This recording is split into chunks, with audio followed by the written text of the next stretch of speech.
And I think for us, like when we think about kind of how do you eliminate fraud within the space, to me, it's hard to say, oh, we don't want to be the arbiter of, okay, this is fraudulent, this is not fraudulent. What we want to do is kind of inform our drivers and say, well, if you're booking a load, hey, heads up, here's a flag that we just saw the same exact load, the same amount of pounds, like the same amount of time to post, whatever it is,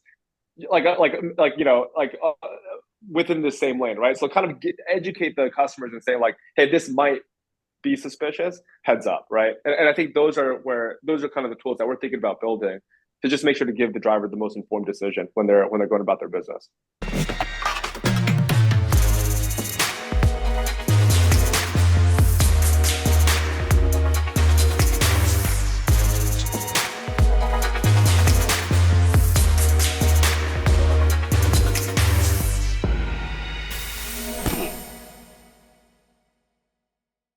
Hey, Dan, do you mind telling us a little bit about yourself and your background and exactly what you do and what you got going on? Cool. So good to meet you guys. Thanks for having me on. Dan, CEO at TruckSmarter. What we do at TruckSmarter, our mission is to empower truck drivers' lives. The way we do that is primarily through an ecosystem of products that effectively help drivers find jobs, get paid faster, find cheaper discounts, and effectively run and manage their businesses much more efficiently.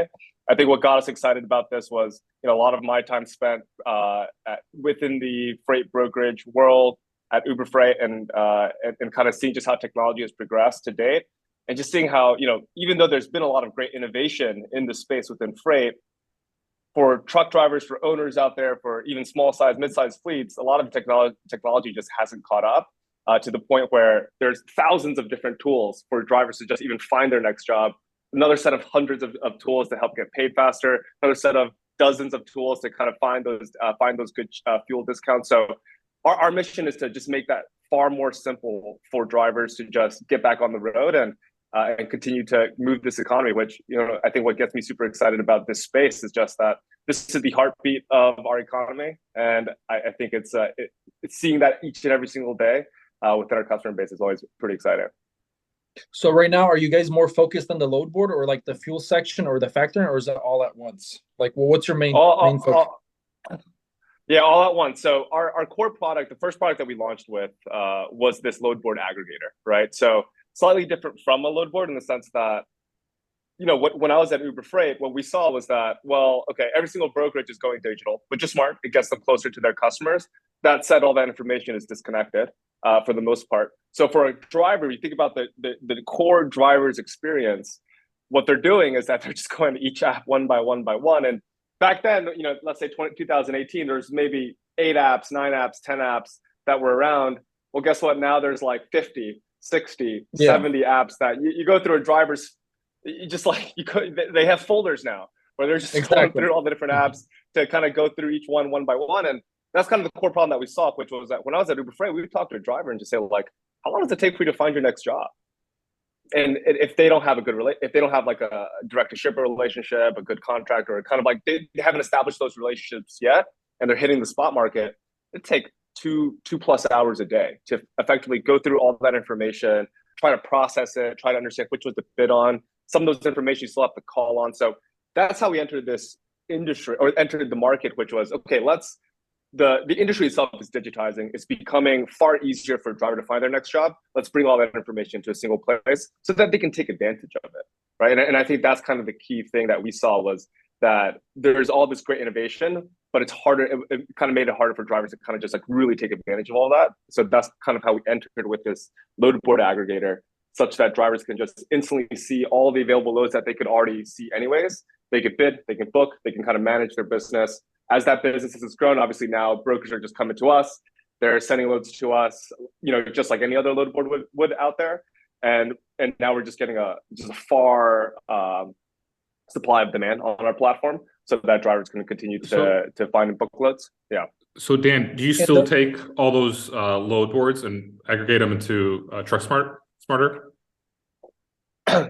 Yeah. So what we would do is that, let's say a driver has 6 or 7, 8 different apps that they're working through. It still just takes time for them to kind of process all that information. And what we do is that we provide a service to drivers to kind of just see all that into a single place. So you still do that. You still aggregate all the load boards. How many load boards are there in total in the TruckSmarter app? I think now we've partnered with over 250 brokers, right? So to me, that can be, some of them are coming through the drivers or the brokers load board specifically. I think as we've grown our carrier density and have been able to kind of connect drivers very quickly with demand, a lot of brokers now just come to us, right? And they just want to post loads. They kind of see us as another channel to acquire capacity. So now it's 250 plus. A lot of the original load boards that we've worked with, we're partnering with a lot of those brokers as well to kind of just streamline the information that's coming through and making sure that we can kind of just continue to innovate in the same direction. And the load board is completely free, right? Yes, the load board is completely free, and I think for us, it's like that's one of the ethos that we've had for the business, which was for a driver to just find their next job. We want to make it such that they don't have to. They can do that, right? Like we want to encourage that type of economy in this space.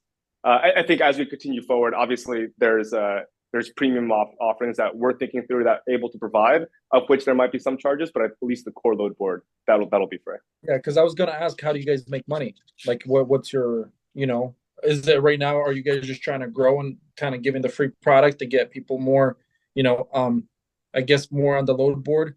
And then once, you guys reach a certain amount, you guys will decide to have like different versions of it. Yeah, that kind of goes to your early question, right? Which is like, what are you guys focusing on? There's a lot of products that we're building.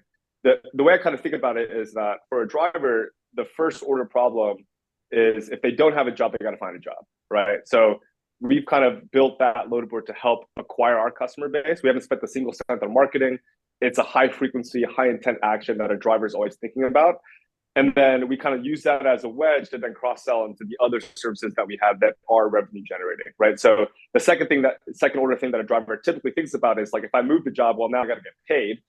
It usually takes me 30, 45 days to get paid. Well, there's got to be a better option. Obviously, there's factoring businesses out there. That's kind of one of the bigger businesses that we have that through the load board, through the demand channel that we're getting through the load board, we can effectively help factor a lot of the loads for our drivers. And then we've also built a fuel business, which is, if you think about it, the third order thing that a driver does is, well, 40% of their costs go to fuel. How do you make that experience a little better, right? And so we built our own native solution to effectively help drivers get the best discounts and kind of keep all of that within the ecosystem. So nice. So Dan, you raised a decent amount of money, and one of the investors, A16Z. Can you tell us a little more about the investing side, how you're able to raise money? Kind of, I know that from your past experiences at Uber Freight, DoorDash, and being in San Francisco, you're kind of well connected in the Silicon Valley world. Can you give us a little insight in how like the whole, I guess, Silicon Valley world, especially in the freight tech scene is? I know it's experienced a lot of growth in the last few years, especially due to the supply chain crisis and VC money flowing. So can you give us a little bit, I guess, insights into how that looks like and how you're able to raise money and build a product? I think to me, when you are, if you're going down the route of venture capital, and that's not the route for everybody, right? But if you are going down that route, I think it's important to size the prize. For freight, it comes with its own numbers, right? It's like one of the largest industries in the world. If you kind of look at the various parts of the industry, well, if you kind of win this industry through the shipper side, well, that's extremely tough, right? It's a very fragmented, it's a very high cost of sales, it's a long sales cycle, so it's going to be hard to kind of like collapse that portion of the industry. Brokers as well, a lot of players are building tech first brokerages. So there's quite a bit of data points to kind of see like how they've been growing over time and how they've been able to buffet a lot of the macro trends that we've been seeing. And I think for us, it's the way we've kind of entered the space is that, well, on the carrier side, 95% of carriers own less than 5 trucks, right? So it's incredibly distributed. A lot of these carriers are independent operators. They act like consumers because they make their own decisions. They don't have to go through a formal internal process to make those decisions. So for us, I think what got a lot of investors excited was that, hey, there's a lot being built both quote unquote within Silicon Valley and outside of Silicon Valley to kind of build tools for this space, right? Because obviously it's one of the most important industries, I believe, in the country. I think the way people have done it, I think that's what would ultimately attract, let's say, funding from the Silicon Valley ecosystem. And I think for us, when we built our core product, our load board aggregator, the way we've been able to acquire customers have been entirely free.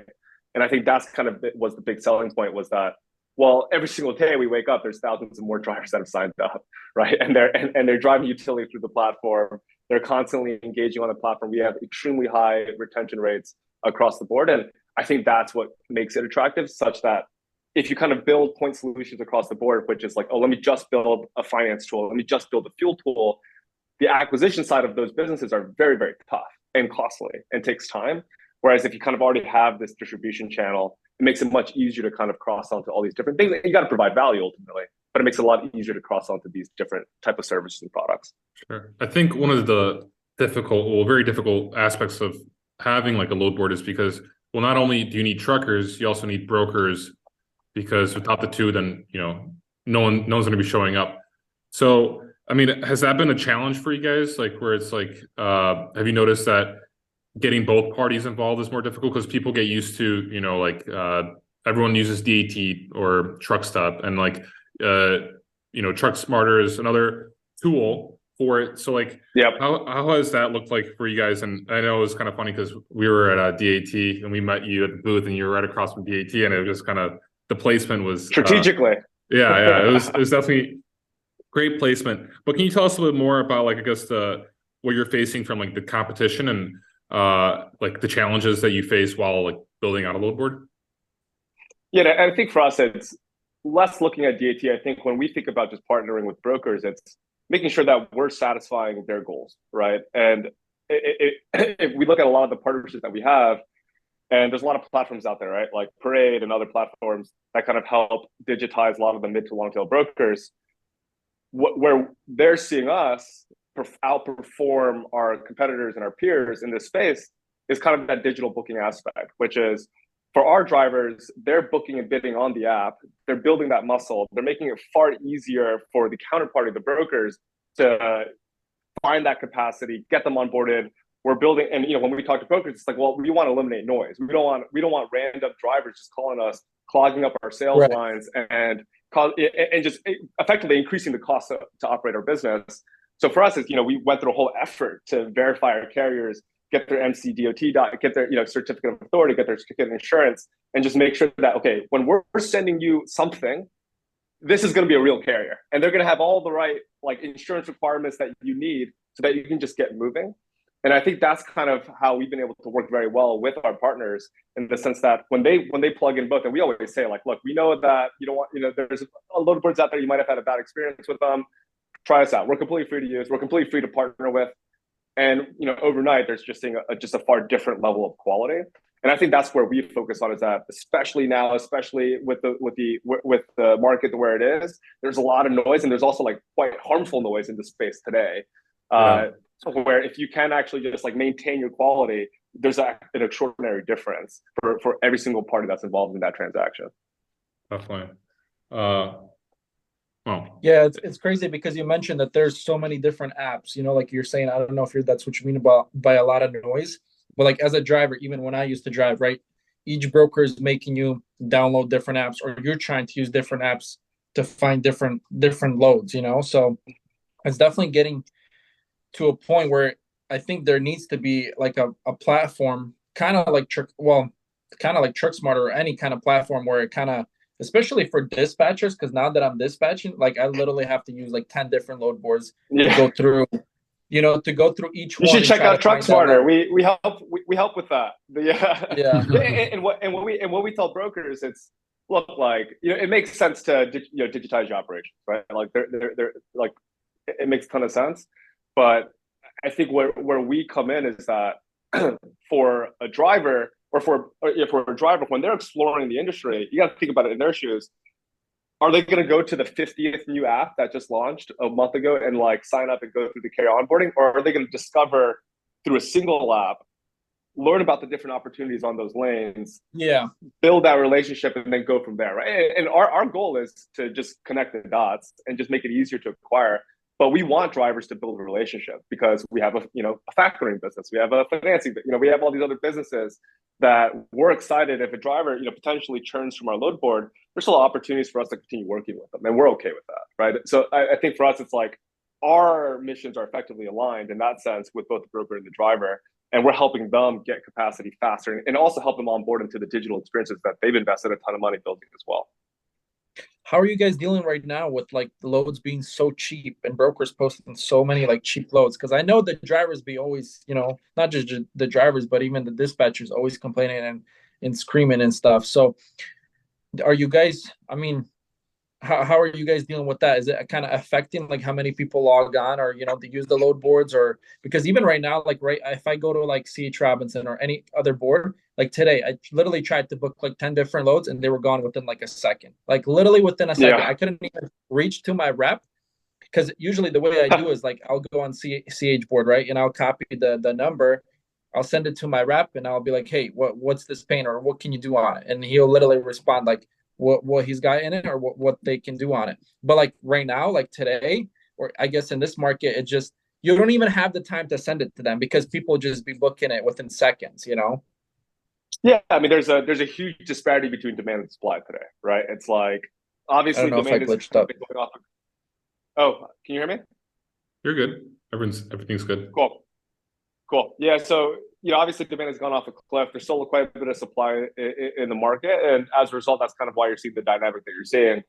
I think when rates go low or even high, but especially when they go low, tools that help you find that next job become even more important, right? Because to your point, time is of the essence.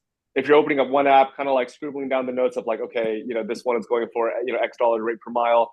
Do you really have time to go through the next 10 to kind of like compare and contrast? Right. Probably not, because that load's going to go off.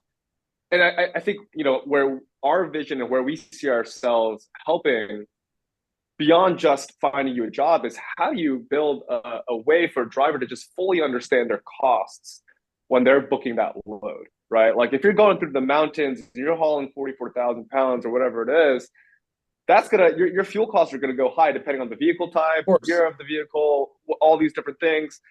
And I think that's kind of how our business starts connecting. All the businesses within TruckSmarter start connecting together. Is that we're building a physical fuel network out there, such that we can actually point and direct you to get kind of the best discount to increase your actual profit margins when you're booking those loads. And I think one of the visions for us has always been, we don't want to just show you the line haul price. We want to show you what we think you're probably going to take home, given all the different characteristics and all the different using all the different products within our ecosystem, so that you can effectively continue to maintain your business, especially when the rates are going the way that they're going today.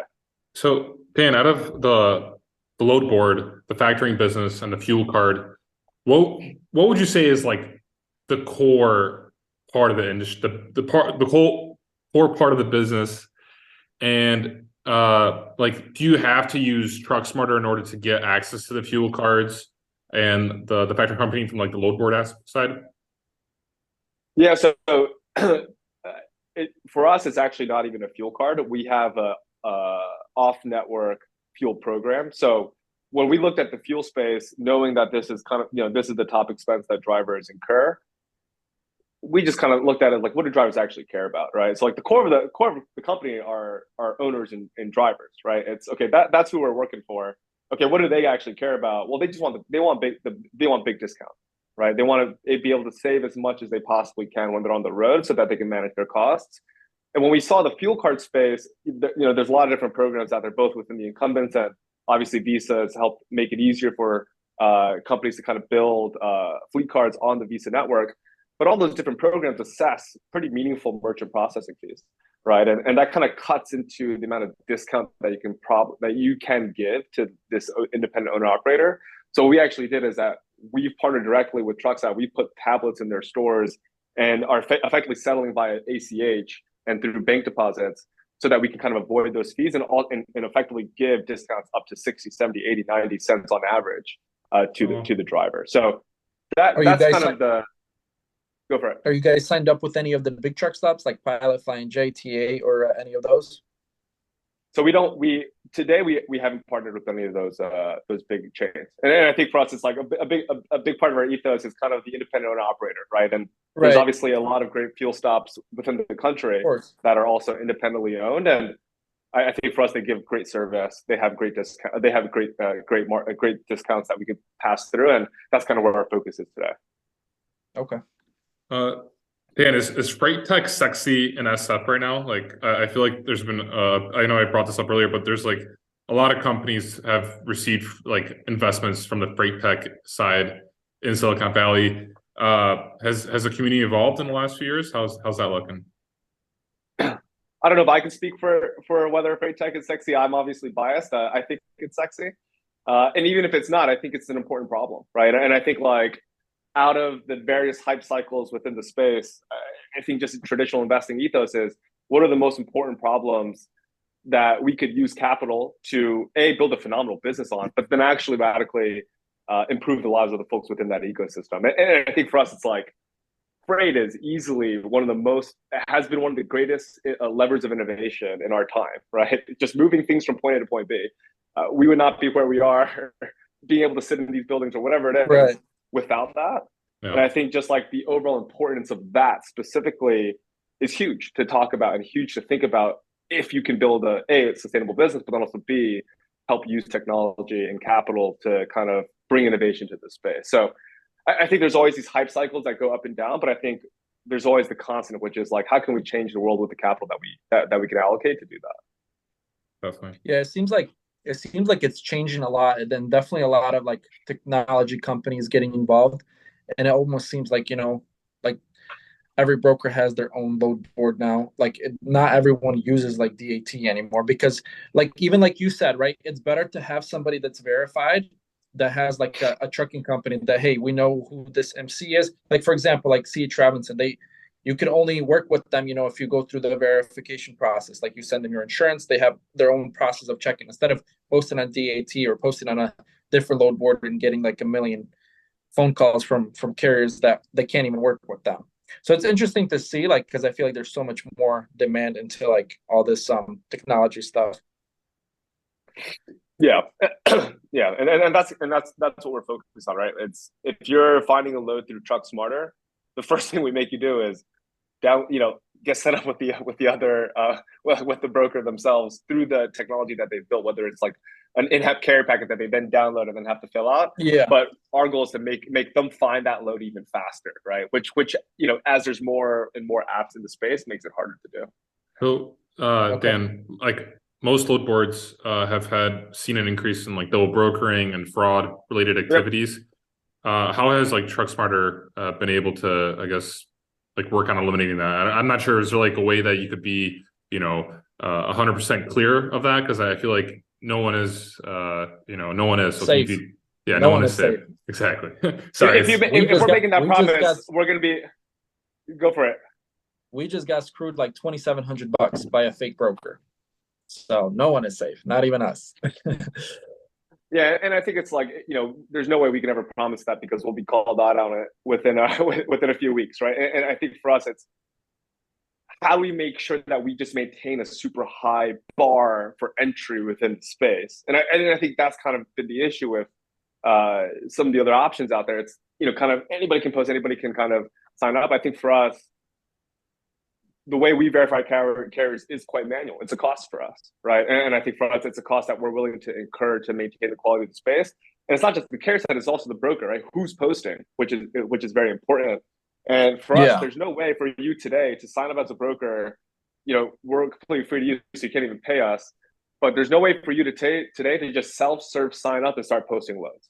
You can't do that on TruckSmarter, right? Every single time we get a load into our system, we've had a full-blown conversation with you. We've kind of made sure, and we've done the integrations through technology first, right? Which already kind of just adds another layer of just, okay, like there's a bit more friction for them to kind of build those integrations such that it's easy for us to pull that information in onto our board. So I think just how we've been able to just to kind of just maintain the quality. And I think for us, like when we think about kind of how do you eliminate fraud within the space, to me, it's hard to say, oh, we don't want to be the arbiter of, okay, this is fraudulent, this is not fraudulent. What we want to do is kind of inform our drivers and say, well, if you're booking a load, hey, heads up, here's a flag that we just saw the same exact load, the same amount of pounds, like the same amount of time to post, whatever it is, within the same lane, right? So kind of educate the customers and say like, hey, this might be suspicious, heads up, right? And I think those are kind of the tools that we're thinking about building to just make sure to give the driver the most informed decision when they're going about their business. So if someone books, let's just say, a load from TruckSmarter, and for whatever reason it happens to be from like a fraudulent carrier or broker, just like Bob got screwed for $2,700 last week, RTS isn't paying him that money. Would TruckSmarter take that cost and like pay the trucking company in that situation? Because if it was on the TruckSmarter load board, Well, yeah, for us, we're just providing a service, right? So I mean, if like any load board out there is like backing every single dollar that's going through their platform, it'll be a very short-lived business. Exactly. I think for us is we can provide as much service as we can and just make the most informed decision and be extremely transparent about like, hey, this load looks a little sketchy. Okay. Like we just saw a very similar load posted 2 hours ago. Well, let's just say TruckSmarter has the carrier approved or the broker approved in our system. So for factoring, it's approved and all that stuff. And like we could cut this out, Dan, if it doesn't have to be on the podcast. If like, but I'm just wondering, like, let's just say everything is good to go for factoring, and you book it, and then it turns out that someone, defrauded a different broker and took their identity fraud from, like, what would happen then? Yeah, so if you're factoring with TruckSmarter and you're a carrier and like you're a factoring customer, I mean that's a separate business, right? So for us, it wouldn't matter where they even book it from. If they're booking it for TruckSmarter or not, but if they're sending us a signed POD and we purchase it, we're taking that risk effectively, right? And we provide non-recourse factoring. So for us, we're probably going to do our homework and tell them, hey, this load does not look legit. Sure. And we probably wouldn't. We very likely wouldn't purchase it. Okay. But we do have a factoring business, and we'll go through those like standard operating procedures as well. For sure. Yeah. I mean, it's just a hot topic right now. There's so many scams going on in the industry. It's unbelievable. And just like Bob had it. Yeah, and even like with RTS, right? So they kind of approved that broker, right? So even we looked it up, that broker was approved. But the way the scam was so evolved, where it's like they actually stole that broker's identity. So not only did they steal the load from us, they stole that broker's identity. They faked the whole carrier packet. They just changed one email or whatever it was. It's getting so complicated where it's like it's insane, Yeah. They're getting and we have that, right? Yeah. And the guy still called Walter back, and literally told him, welcome to the effing club, like literally the scam. So Bob, the reason I'm asking Dan is this, because it's like, imagine if you found that load on the RTS load board, and then you found out that someone posted an RTS load board, then it's like a little bit like, well, I got it from your load board, Yeah, but RTS they have their own broker, right? So they're their own brokerage. What TruckSmarter is, I feel like they're more of like they just provide the service, kind of like DAT or TruckStop is. Well, TruckSmarter is like RTS and DAT combined in a way. But so it's like, imagine finding the load on TruckSmarter's platform and then finding out that it was a defrauded broker, someone that stole an identity. So that's why it's a little bit trickier than you finding a load on DAT and then RTS denying it. That's the only reason I brought it up, because I feel like it's because of that. But yeah, and I think it's a good point, right? It's like, obviously, our goal is to build the operating system for the owner, for the truck driver to manage their business. We're going to have a lot of products that talk to each other, and intentionally so. We want that, right? I think for us, obviously, like each product, each service is kind of in its own like silo. But I think to me, it's the cost to us is our brand and reputation. And that's what we're always going to try to uphold and preserve. It's if all of a sudden drivers who are factory through us are telling the world, hey, we're finding loads that are fake, and then the factoring service isn't factoring it for us. Like, there might not be a dollar cost, but there's going to be one, right? Because then people are going to hear about it, and then that's gonna dissuade them from working with us.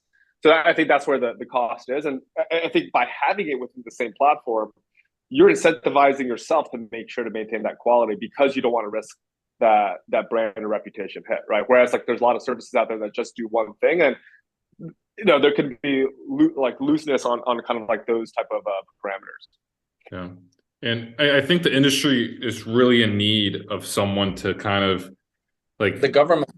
Well, no, I'm saying that the industry really needs someone to somewhat dethrone DAT, because people have had really bad experiences in the last few years with I mean, DAT as a platform. I mean, obviously everyone uses it. There's no broker that I know that doesn't use it. I was a broker for 6 years, so everyone uses it. But like, how are they not stopping all that fraud that's going on in their system? Like, they should be verifying more, and it's kind of, it's been crazy lately. And I've gone on LinkedIn and I've seen like people are really bashing, they're really putting their opinions and out there about DAT. So I mean, you said it correctly, and Dan, you're obviously smaller at scale right now than DAT is. But if you don't take care of it, then people are going to just start spreading negative rumors or negative opinions about the product. So, but I'm definitely rooting for you guys. Yeah, and I think to us, it's like, it's hard to break a habit that you've spent 40 years building, right? And it's hard to kind of trust outside, new services out there. But we've been actually,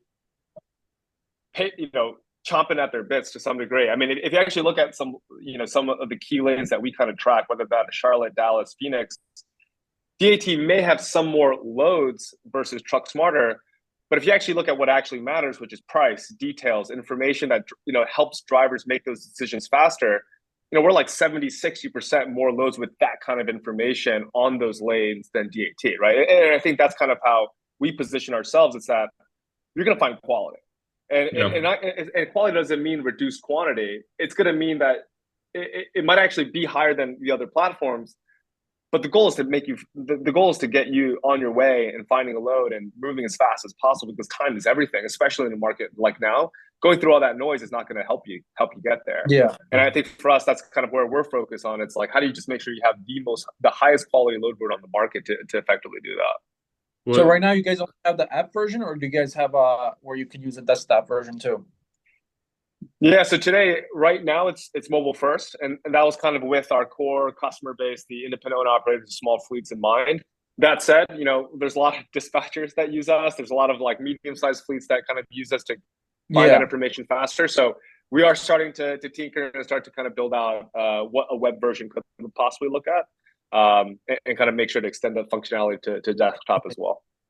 Yeah, because I feel like for drivers, an app is so much better. I feel like when I was driving, right, I would always sit on your app, believe it or not, even before, like when I used to kind of post it on my Instagram. But I would sit on that app and I would sit on like a couple other ones. But now that I'm like a dispatcher working in the office, it's more of like everything on a desktop. So I think that's a good idea to get into a desktop version. And it just gives us a lot more real estate to play with, right? It's like, how do you do multiple loads at once? How do you add tabs to see things faster? Like, there's just a lot less real estate. But I think for us, it's like, it's not a desktop for the load side. It's also like, how do you manage your business, right? And I think that's kind of why we think that real estate is extremely important. It's on the financial management side and the factoring side and all these different things. Like, how do you just build the all-in-one platform for drivers to effectively manage your business? Have you guys ever thought about going and getting your own brokers and just becoming kind of, I guess, a version of like posting your own loads on there instead of other brokers' loads on there? I came from Uber Freight, and I've seen what it takes to run a brokerage. I would say we probably would not want to do that anytime soon or anytime in the future. I think for us, our focus is on the carriers, right? There's a whole set of surface area that we just haven't even touched when it comes to just like financial management, business management, insurance, trailer payments, leasing, connecting, finding jobs, whatever it is. So there's a lot more space there that we're pretty excited about going deeper on before even thinking about some of that stuff. What do you think about Uber Freight? Is it actually going to revolutionize and change the whole industry, or you think it's just going to start and fade away? Because there's a lot of people saying this is going to change the whole industry. Other people are like, nah, this is not going to work. I think a lot of businesses, like any digital brokerage or any like industry similar to freight, where there are new entrants that are digitizing, you have to figure out how to do it sustainably, right? Like hiring tech and hiring engineers is, let me tell you, it's super expensive. And if you're in a low margin business, that catches up to you in an environment where funding is not as liquid, right? So when the funding dries up and the expectations for raising that next round of capital dries up or increases, and you have to hit a higher bar to raise that capital, well, now you got to figure out how to actually make it work with what you have. And I think that, not just Uber Freight, but I think a lot of businesses in the space, who've been in this industry and kind of seen the rise and the falls and the cyclical nature of this industry, they're much more, the players that have been in the space are much more ready to do it, right? And I think that's kind of what you're seeing with a lot of the more new entrants that have been digital first. So, and on top of that, how do you think AI will change the industry? I think the way we're looking, and we actually just had a hackathon 2 or maybe 3 weeks ago where we had everybody put away all the things that they were working on from a day-to-day basis and just build anything you want, right? Effectively, that is aligned with our mission. I'd say half of the projects used OpenAI and they used GPT-4 to effectively, either just do things a lot more efficiently. I think that's kind of the core pieces, right? Which is like, I think it's going to be a long ways to go before an independent owner operator just completely trusts a machine to find their next job, right? It's like, I think you're getting into this business to be an entrepreneur, right? So you always kind of want to like just see what's out there and kind of like go through I think AI can help assist and help you get there faster. I think where I see a lot of the benefits, just like technology in general, it's like, how do you effectively factor loads at a much better cost? How do you provide fuel at a much lower cost? How do you just like streamline all your operations so that you can give more back to the customer? And I think that's kind of like at least the first iteration, right? And we've been playing around. There's a lot of stuff that we kind of hack together to do that. Okay. So imagine if you created an AI, right? Say I'm based out of Charlotte. And I run a dedicated lane from out of Charlotte to Rochester, New York. It's like 700 miles, right? Or whatever it is. I think it's like, but basically, and I'm as a carrier and I go on your platform and I could select it, right? That lane. This is actually a really good idea. Maybe one day you could throw me a couple $1 million if you implement this.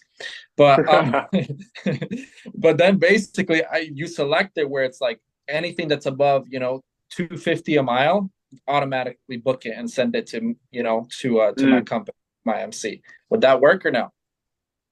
I mean, you don't need AI. So look, you don't need AI to do that, right? We can kind of do that though, because look, instead of me going through 10 different load boards and 10 different platforms, what if you had an AI that just did that itself, and you're like, okay, this is a good load, it's selected for this date, and you could actually plug it in and it does just goes and refreshes it all for you.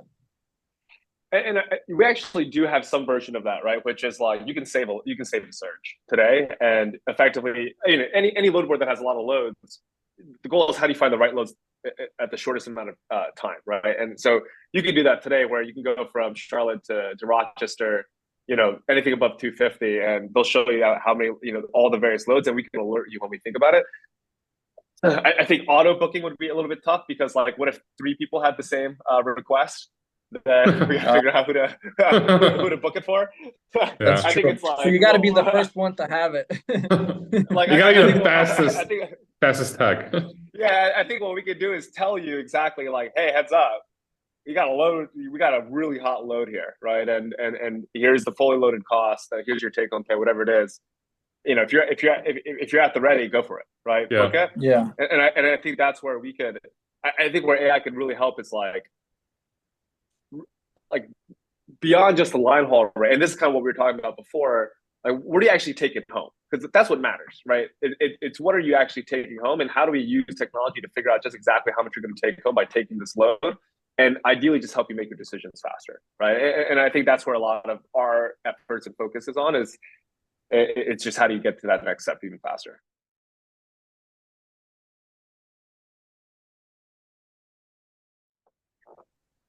Yeah, I mean, you would know exactly how much you're taking home if I knew, okay, from Charlotte to Rochester, 50-mile radius, 700 miles, 250 a mile, it's whatever, $2,000 or whatever it is.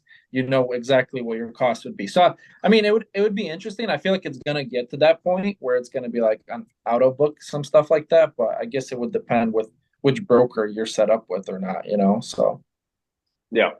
So, yeah. Dan, I want to touch back on the venture capital investing side of things. Sure. Can you tell us a little bit like how the investors have, that you talk to, what kind of advice have they been giving you? How have they been like involved inside of the business? And kind of, I know like Andreessen Horowitz from A16Z, he's an investor, right? Yeah, the firm's an investor in TruckSmarter. Yeah. Okay. Can you tell us a little bit about your experience, like from that side? Because I don't know, like for me, it's kind of fascinating, just to hear from what you've experienced and what it is like on a weekly basis working with them. Yeah, I think for us, we don't. When I think about kind of partnering with VCs, especially tech VCs, right? It's the value really comes from obviously A, the capital, but then also B, it's seeing a lot of this being done many times, right? I think when you're building something, you kind of just have one data set, and you might be able to like bring forward previous experiences, and that certainly A will probably help, and B probably like help you raise capital by having that kind of experience. But I think from a VC perspective, it's that they're seeing that one data point spread across 50 different companies all at the same time with the market headwinds the way that they are, right? So there's a lot more there's just a completely different surface area of information that they can help distill and kind of give to you. I don't really think it's a weekly basis, right? I think a lot of times, we'll touch base every so often, Sure, and just kind of like go through strategic decisions, right? It's like, hey, at a high level, hey, how does the market reward top line revenue today, right? Like, is this kind of top line revenue, or what kind of top line revenue makes sense for continued investment over time? Like, what type of gross profit margin? What all these different things. It's like when you're in the dirt building quite a bit, you kind of don't have sight of those things, and I think that's where there's a lot of context as to like, hey, here's where you probably should focus on for the next few months. Without sacrificing some of the core vision that we have. So I think that's kind of the key relationship. That differs if, I think for us, we have technology investors, and we do have a lot of investors that come from the freight space as well, but our biggest investors are technology investors. I think that's where a lot of the dialogue really centers around.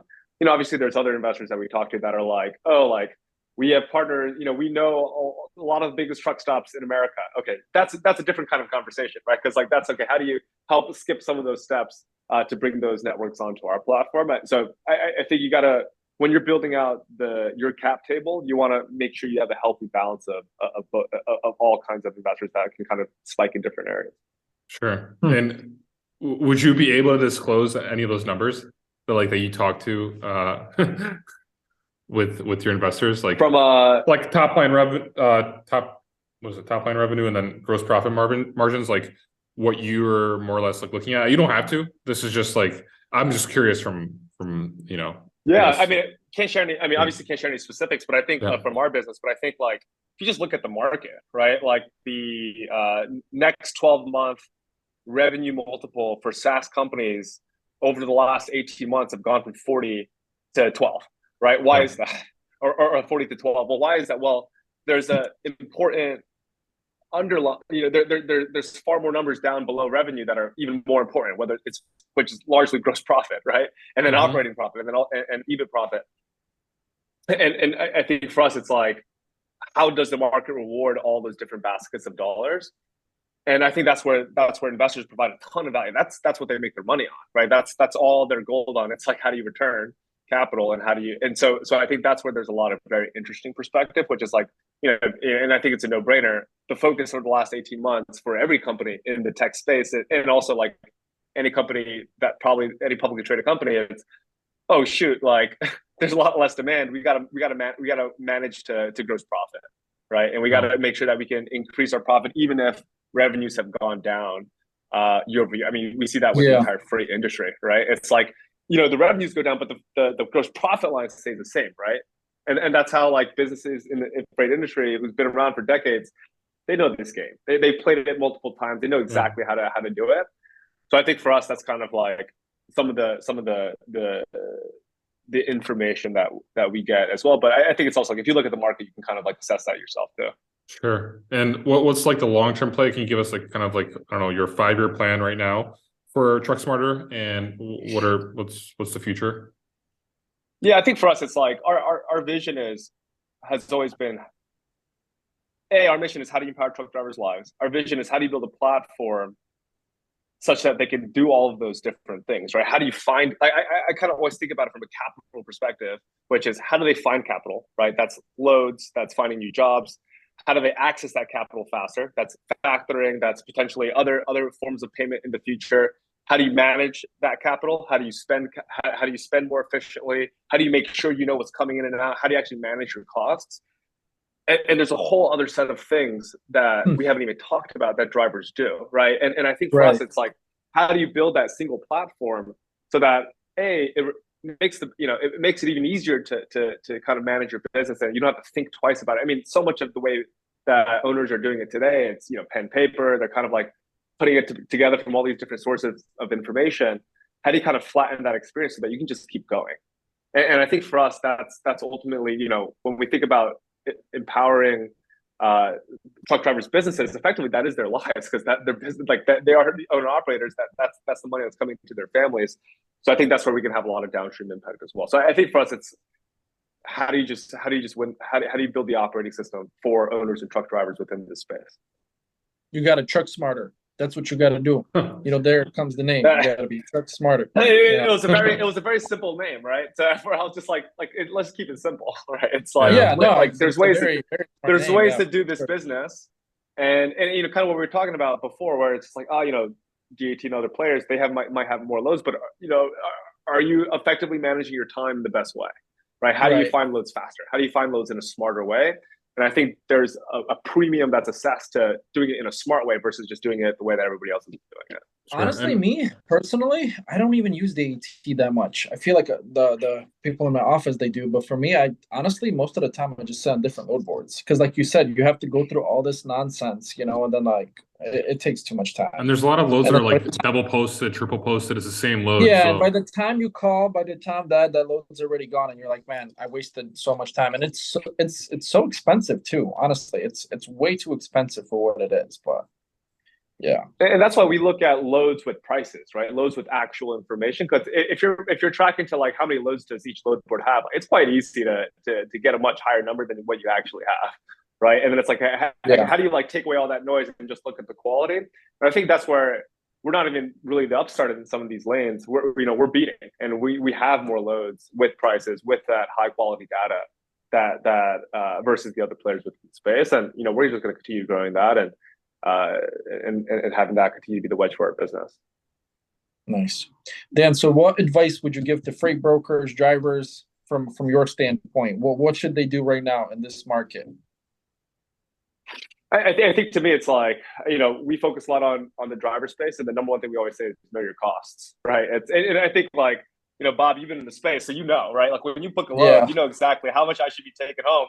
I mean, I don't think that knowledge is common. We're not taking anything home. We're losing money as we're driving. We're literally losing money as the drivers are driving. So the thing is, you have so much expertise in the sense that you know exactly, hey, I if I'm going over the Appalachians or whatever it is, doesn't make sense for me to take a load I-76, if below a certain threshold, right?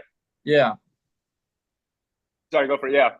I was going to say, or even I-76, a lot of people, I mean, I'm sure a lot of people know, but the toll there is like $300. So even if that load, it looks like it's paying $250 or whatever it is, by the time you pay the toll, you're losing money. So, yeah.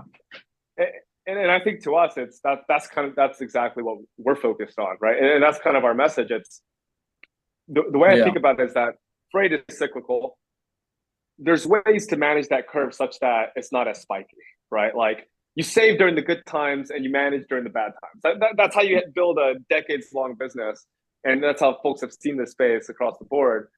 And I think that's kind of and it's not new advice. It's just hard to do that. It's hard to have discipline and do it in that way. And I think that's kind of why we build the tools that we build to help folks do that. So what you're saying, there's light at the end of the tunnel. Eventually, it's going to get better. I think so. I hope so. I think the country certainly needs freight, and certainly needs drivers to moving things from point A to point B. So I think that for us is that's always going to be the case. And how do you manage the cycle is going to be the most important. So once the supply decreases, the demand will increase, Bob. So what you could do to help other truckers is just kind of close down for now. Nice joke. Yeah. Give it a hot second, and then come back. Believe it or not, I feel like a lot of people. Yeah. I feel like a lot of people are parking their trucks. They're just waiting. It doesn't make any sense to drive at some points because you're like taking $1 a mile, so you're just $1.20, $1.30. So you're losing money as you're driving. Plus, like I was actually talking to a friend, and I didn't even understand this point, but he's like, even if you're running right and you're just breaking even, like say you have a driver and you're running and everything is good, he's covering your payments, he's covering your truck payment, your trailer payment, your insurance, but then you're not making any money.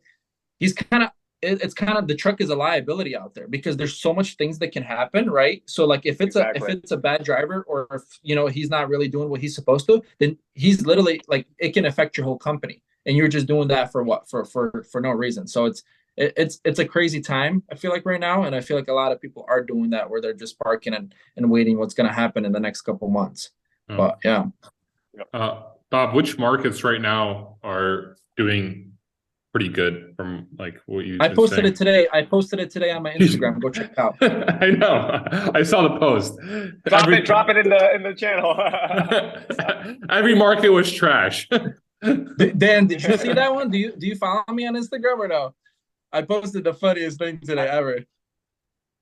I'll have to check. I don't go too much on social media anymore, but it was basically a map of the United States, and I was like, this is the U.S. Freight market or current freight market, and it was like crap. Like each state had a crap thing or a garbage sign on it. Yeah. Dude, I got like 2,000 likes within like an hour. It was pretty crazy. So yeah.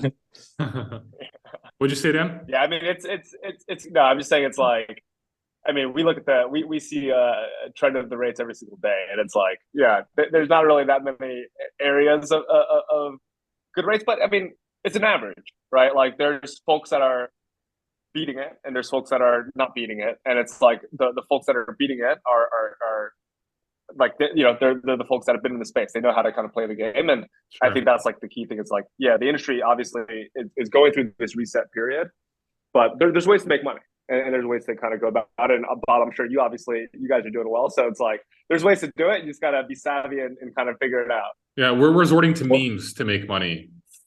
Right. Yeah. There's less competition in the freight meme industry than there is in the trucking industry. So exactly.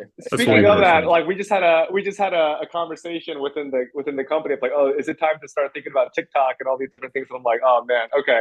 I got to figure out what this actually means and how we can grow a business here. But you got to get creative. I'm not a fan of TikTok. I don't know. I think the user interface just kind of for me, whenever I go on there, it's like glitchy, and it's just, I don't know. I don't like the content on TikTok. I like Twitter, LinkedIn, and Instagram.